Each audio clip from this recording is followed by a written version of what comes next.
ये तो एक स्टेटमेंट दी, उसके बाद उसके ऊपर मुकदमा कायम हुआ, उसने ऑफिशियली आके माफी भी मांग ली, वो हाथ जोड़ जोड़ के अपनी जिंदगी की भीख भी मांग रही है।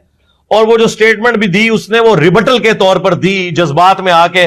जब आप किसी के रीजन पर हमला करेंगे उसके जवाब में वो आपके रीजन पर हमला करेगा। कोई ऑर्गेनाइज तरीके से काम नहीं चला था।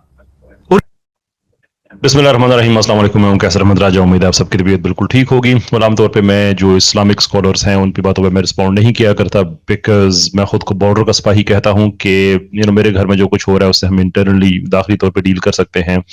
मेरे I have other people to deal with. लेकिन ये जो बात कही इंजीनियर साहब ने, ये मैं बड़ी इख्तलाफ के मुझे इससे इख्तलाफ है और बड़े इज्जत और एहतराम के साथ है। It has to be responded to. तो इस पर मैं रिस्पॉन्ड करना चाहूँगा। दो चीज़ें बेसिकली इस क्लिप में हैं। एक तो ये है कि ये मामला इतना ज़्यादा था नहीं और गलती भी इसमें मुसलमान की थी, और दूसरा ये कि जो इस वक्त इंडिया में प्रेशर बिल्ड किया जा रहा है इसके पीछे इंटरनेशनल पॉलिटिक्स है, यानी कि अमेरिका सजा दे रहा है इंडिया को रशिया के जरिए, माफी चाहूंगा अरब मुल्कों के जरिए, कि जो रशिया से जो अभी ट्रेड वगैरह इंडिया ने की है, ऑयल खरीदा एंड सो फोर्थ। वेल, ये दोनों ही बातें गलत हैं and I would like to respond to them both one by one.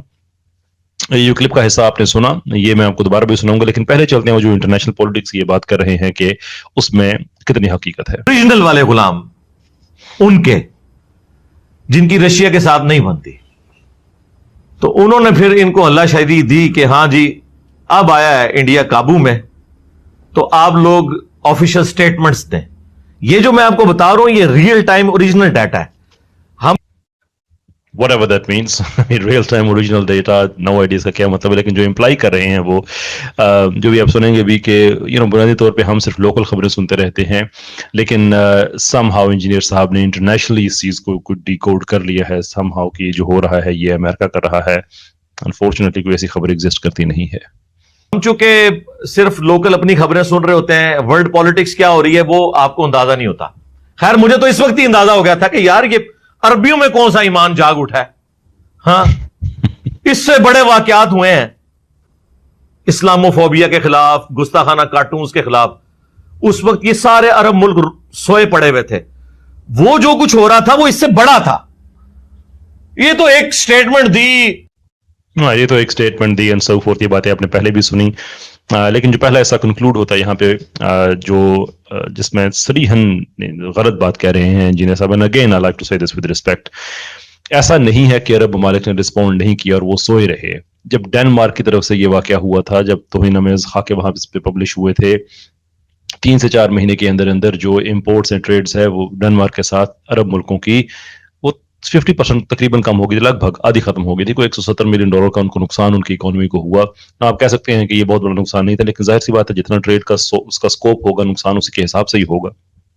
तो near enough half the trade जो है उससे मुतासर हुई, और यही वजह है कि जब ये मामला फ्रांस में हुआ तो एक तरफ फ्रेंच एडमिनिस्ट्रेशन ने अपने अवाम की तरफ देख के दिलेरी के साथ बातें कर रहे थे कि वो हम गिवन नहीं करेंगे और अपनी वैल्यूज के साथ रहेंगे वगैरह वगैरह वगैरह, और दूसरी तरफ अरब मुल्कों के साथ जो है उनको भी कहते कि प्लीज आप बाइकआउट ना कर दीजिएगा, बिकॉज उन्हें पता था कि ये पहले भी कर चुके हैं, दे डू। तो ये आपका आर्गुमेंट हो सकता है कि अरब मुल्कों को उससे ज्यादा सख्त लबुलचा इख्तियार करना चाहिए, ज्यादा सख्त मेजर्स लेने चाहिए, दैट्स फेयर इनफ। लेकिन अपनी बात को ज्यादा बावजन बनाने के लिए ये कह दें कि अरब ममालिक हमेशा सोए रहते हैं इस मामले में, that's just not true.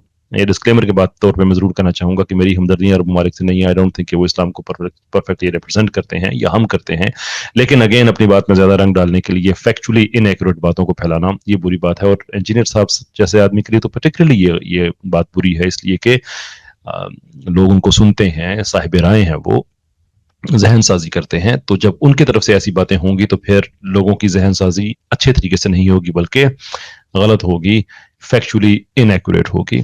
Now let's move on. ये जो हिस्सा है कि वो जो जस्टिफाई जिस तरह से कर रहे हैं उस औरत को, जिस पे मेरा बहुत दिल दुखा है और एक्चुअली जिसकी वजह से मैं ये वीडियो बना रहा हूँ, लेट्स हियर हिम आउट। उसके बाद उसके ऊपर मुकदमा कायम हुआ, उसने ऑफिशियली आके माफी भी मांग ली, वो हाथ जोड़ जोड़ के अपनी जिंदगी की भीख भी मांग रही है। और वो जो स्टेटमेंट भी दी उसने वो रिबटल के तौर पर दी, जज्बात में आके। जब आप किसी के रीजन पर हमला करेंगे उसके जवाब में वो आपके रीजन पर हमला करेगा। कोई ऑर्गेनाइज तरीके से काम नहीं चला था। राइट, ये बात आपने सुन ली, पहले भी आपने सुनी थी। इस वीडियो में ये डबल डाउन किया है, इंजीनियर साहब ने इस बात को दोबारा से कहा है। मैं चाहता हूं कि वो दूसरी जो इन्होंने बात कही है वो भी इसके साथ मिला लें, फिर उसके बाद फिर मैं एक्सप्लेन करता हूं कि ये सारी बातें क्यों गलत हैं। सिनेरियो देखें उस टीवी प्रोग्राम का। उस टीवी प्रोग्राम के अंदर पहल जो है मुसलमान की जानिब से हुई है।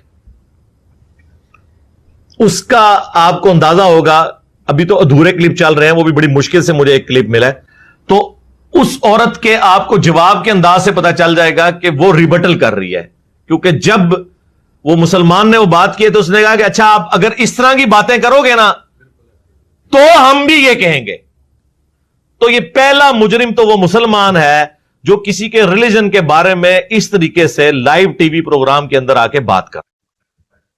Here is the thing, वो ये कह रहे हैं कि जस्टिफिकेशन दे रहे हैं कि वेल उनको ऑफेंड किया गया, और जब फिर ऑफेंड आपको करते हैं तो फिर आप जवाब देते हैं, तो वो मुजरिम जो था वो मुसलमान था और हमें उनके जवाब से ये पता चल रहा है। और अहम बात उसमें ये कही मिर्जा साहब ने कि वो तो क्लिप हट गए हैं, लेकिन एक क्लिप मुझे बड़ी मुश्किल से मिला है। आई थिंक मिर्जा साहब ठीक कह रहे हैं, क्योंकि जिस आदमी ने एक आधा क्लिप देखा हो वही ऐसी बात कर सकता है, लेकिन हकीकत इसके बरक्स है। हकीकत यह है कि उसी शाम ये तीसरा प्रोग्राम था नूपुर शर्मा का, जिसमें नूपुर शर्मा ने तीसरी बात ये रिपीट की। ऐसा नहीं कि बस जज्बात भड़क गए और वो रो में वो बह गई और उन्होंने कुछ कह दिया। इससे पहले वो 2 और प्रोग्राम्स हैं जिनमें वो जा चुकी थी। ये तो टाइम्स नाउ की हम बात कर रहे हैं, न्यूज 24 और रिपब्लिक भारत में इससे पहले उसी दिन ये बातें रिपीट कर चुकी थी और जगह बना बना के कर रही थी। और उसकी भी पीछे एक वजह है। वैसे तो ये जो मसला चल रहा है ज्ञानवापी मस्जिद का, ये कोई नया ये मस्जिद कोई केसेस के लिए हवाले से नई नहीं है। अर्ली 90s से वहां पे मामला चल रहे हैं, लीगल केसेस। अब उसमें इंटेंसिटी आई हुई है, और ये जो वहां पे एक एक्सट्रीमिस्ट एलिमेंट पाया जाता है आरएसएस का, ये उसको खुश कर रही थी कि मैं तुम लोगों को ऐसा भी कहूंगी वैसा भी कहूंगी। वैसे अगर आप लीगली देखें तो जो मस्जिद है ज्ञानवापी की, उसका जो वुजू खाना है, उसके अंदर क्या वो फवारा है, फाउंटेन है या शिवलिंग है, ये मैटर सेटल नहीं हुआ है। आप इसकी बेस पे ये नहीं कह सकते हैं कि आपने हमारी अपना रिलीजन की गुस्ताखी कर दिया। हाँ, अगर हिंदुइज्म एज रिलीजन जो है वो डिक्लेयर कर दें कि भाई ये आज के बाद आप इसको फवारा नहीं कह सकते, और फिर कोई मुसलमान कहता है तो उसको शरारत गिना जाएगा। इंडियन कानून के मुताबिक उसको आदमी को सजा मिलनी चाहिए। लेकिन एक लीगल केस चल रहा है तो अदालत में लोग क्या कहेंगे, यानी मुसलमानों के वकील हैं वो क्या कहेंगे जाके, उसको फाउंटेन ही कहेंगे ना, इसलिए कि इनका ये केस है। तो इस पे जज साहब उठ के गालियां देना शुरू कर देंगे, तुमने गुस्ताखी कर दी, तो क्या वो that make any sense? It wouldn't. और जो आखिरी बात है जो मिर्जा साहब ने यकीनन नहीं सुनी, मैं उनको मैक्सिमम बेनिफिट ऑफ डाउट देना चाहूंगा कि शायद वो क्लिप्स उन्होंने नहीं देखे, वरना वो इस औरत का इस तरह से दिफा ना करते। नकले कुफर में बाशद और मेरा दिल टूट रहा है बातें अब कहते हुए।